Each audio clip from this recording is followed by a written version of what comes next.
ভাই মেসি আমার আব্বা, মেসি আমার আব্বা। আপনার আসল আব্বাকে বেশি ভালোবাসেন নাকি মেসিকে ভালোবাসেন? মেসি রে, মেসি রে, মেসি মেসি মেসি, ভাই মেসি আব্বা, মেসি মেসি মেসি আমার আব্বা, মেসি আমার আব্বা, মেসি ভাই মেসি আমার আব্বা, মেসি আমার আব্বা। মেসি কেন আপনার আব্বা? এমন কুলাঙ্গার সন্তান প্রত্যেকটা সমাজে আছে, আছে না নাই বলেন? এই জন্য অনুরোধ করব, বাপ তারা ধমক মাইরা তাহিরের সামনে ওয়াজ শুনবেন আর মনে করছেন যে করে নাম করে লাইছেন, মা বাপরে কষ্ট দিয়া মক্কা মদিনায় গিয়ে হজ করছেন আর মনে করছেন আল্লাহর লামাই লইছেন। সাবধান কইয়া দিলাম, মা বাপরে কষ্ট দিয়া খানায় কাবায় গেল লাভ হবে না। যেই ফিসাব কইব মা বাপ লাগতো না, আমি তো তোর সব, এটা ফিসাব না, এটা সকাল বেলার বাই ফেসাব।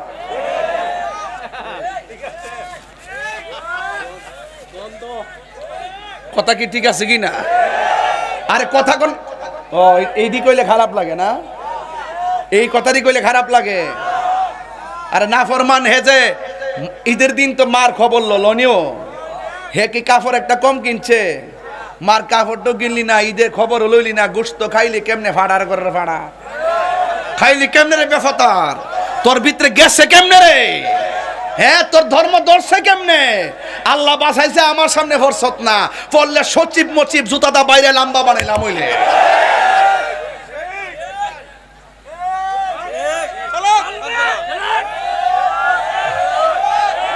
কথা কি সঠিক? কথা কি সঠিক? আপনি খবর নিয়ে দেখবেন, মা এত কষ্ট করে সন্তানকে এত লেভেলের বিসিএস ক্যাডার বানাইছে, সচিব বানাইছে। অধিকাংশ মা বৃদ্ধাশ্রমে বাস করে।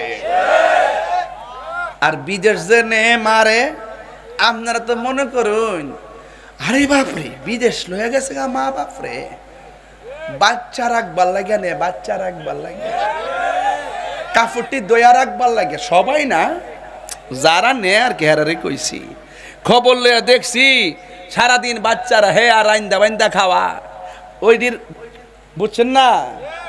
খবরদার, খবরদার, দাদি নাতিরে রাখবার আরাম কইরই, তোমার কয়ার সালাকি করে রাহন লাগতো না। এমন করে সন্তান আছে যাদের নিয়ত খারাপ, সবার কথা বলছি না। অনেক মা বিদেশে যাওয়ার পরে অসংখ্য কষ্টে দিন কাটাইতেছে, তাদের দুঃখ বলার জায়গা পায় না।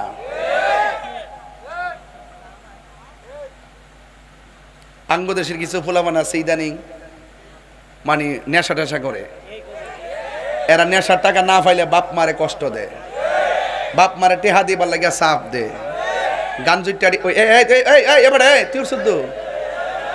আরে এর অবস্থা তো হস না, আল্লাহ জানে, আল্লাহ জানে। ফোরটা চেক দে। এখন বহুত মানুষ আছে ফোহড়ো ফোহড়ো বাবা লয়া ঘুরে।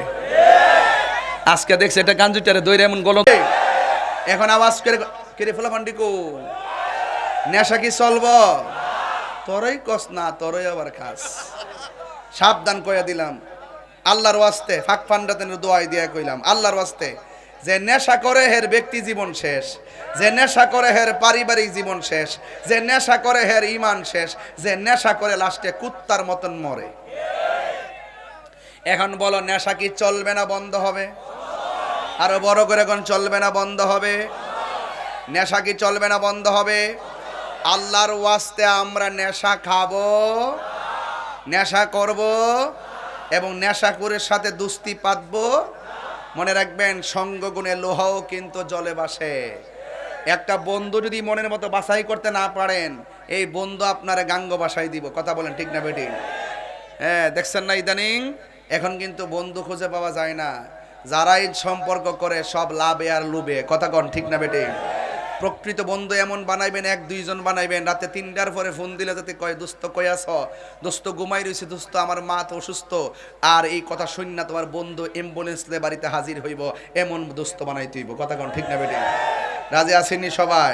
কারা কারা রাজি দুই হাত তুলে দেখেন ইনশাল্লাহ। নারায়ে তাকবীর, নারায়ে রিসালাত, আহলু সুন্নাত ওয়াল জামাত, আহলু সুন্নাত ওয়াল জামাত। আমরা সবাই নবীর পক্ষে আছি না নাই? ও বন্ধুরে, কষ্ট হইতেছে? এবার মেয়েটাকে মা খুঁজে পাইলেন জঙ্গলের পাশে। সকালবেলা সূর্য উঠে গেছে গো, সূর্য উঠে যাওয়ার পর এবার মেয়েটার মা পিছন দিক দিয়ে ডাক দিলেন। এবার মেয়েটা ওড়নাটা গায়ের মধ্যে দিয়ে মায়ের চেহারা দিকে তাকাইলেন। মেয়েটা ডাক দিয়া কয়, মা গো, তোমার চোখের মধ্যে কেন পানি দেখা যায়? এবার মেয়েটার মা ডাক দিয়া কয়, মা গো, তুমি আমার চোখের মধ্যে পানি দেখলা কেমনে? কই, এই তো দেখতেছি তোমার চোখের মধ্যে পানি দর দর করে ঝরতেছে। মেয়ের মা ডাক দিয়ে কয়, মা, তুমি না চোখে দেখো না, হঠাৎ করে তুমি আমার দিকে তাকাইয়া কিভাবে আমার চোখের পানি তুমি দেখলাম? এবার মেয়েটা ডাক দিয়ে কয়, মা গো, তুমি যদি আমার চোখের দেখার ব্যাখ্যা জানতে চাও, তাইলে যেই গাছের গোড়ার ভিতরে আমাকে বসায়া দিয়া গেছিলা, ওই গাছের গোড়ায় আমারে নিয়ে যাওয়া লাগবে। এবার মেয়ের বাবা মেয়ের মা দুইজন তারে গাছের গোড়ার মধ্যে নিয়ে গেল। এবার মেয়েটার মা ডাক দিয়ে কয়, মা গো, তুমি কিভাবে চোখ ভালো হয়ে গেল? তোমার চোখের পরিবর্তনের রহস্য আমাকে বলো না। মেয়েটা ডাক দিয়া কয়, মা গো, ও আম্মা জান, আপনি যখন আমার চোখের ব্যথার জন্য অনেক ডাক্তার লাগাইলেন, অনেক কবিরাজ লাগাইলেন, কিন্তু আমার চোখের পরিবর্তন হয় না। মা, শেষ পর্যন্ত আপনি স্বপ্নে আদিষ্ট হইয়া আমার গাছের গোড়ায় নিয়ে আসলেন। যখন আপনি চলে গেলেন, ইন দি মিন টাইমে রাত্র যখন সন্ধ্যা পার হয়ে গেল, এবার ধীরে ধীরে রাত্রটা গভীর হয়ে যাইতেছে, কিন্তু আপনার আমার কাছে আসেন নাই। এ মা, হঠাৎ করে আমার কানের মধ্যে বাঘের গর্জন আসলো, বল্লুকের গর্জন আসলো, শ্রীগালের গর্জন আসলো। আপনারা জবান খুলে বলেন, যার কেউ নাই তার কে আছে? আল্লাহ রাব্বুল আলামিন বলেন, ওয়ালামু আন্নাল্লাহা মাআল মুত্তাকিন।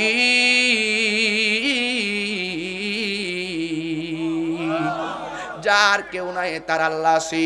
তোমার ডানে বিপদ, বামে বিপদ, সামনে বিপদ, পিছনে বিপদ, তোমার অন্তরে যদি আল্লাহর ভয় থাকে, আল্লাহর উপরে তাওয়াক্কুল থাকে, দেখবেন তোমাকে আমার আল্লাহ অন্ধকার থেকে আলোর পথে নিয়ে আসবেন।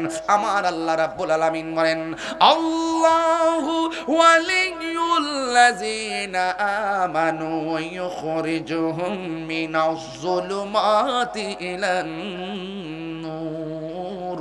আল্লাহ রাব্বুল আলামিন তোমাকে অন্ধকার থেকে আলোর পথে নিয়ে আসবেন, যদি আমার আল্লাহ তোমাকে বন্ধু হিসেবে গ্রহণ করে ফেলে।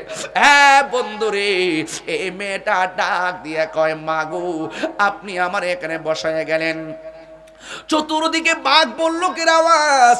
হঠাৎ করে আমি মনে মনে ভাবলাম, আপনারও আমার পাশে নাই, এখন চতুর্দিকে বাঘ আসতেছি, আমি চোখে দেখি না, মনে হয় যেন বাঘে আমারে খাইয়া ফেলাইব। ওই মুহূর্তে আমি একমাত্র ভরসা করলাম একজনের উপরে। জবান খুলে বলেন, তিনি কে?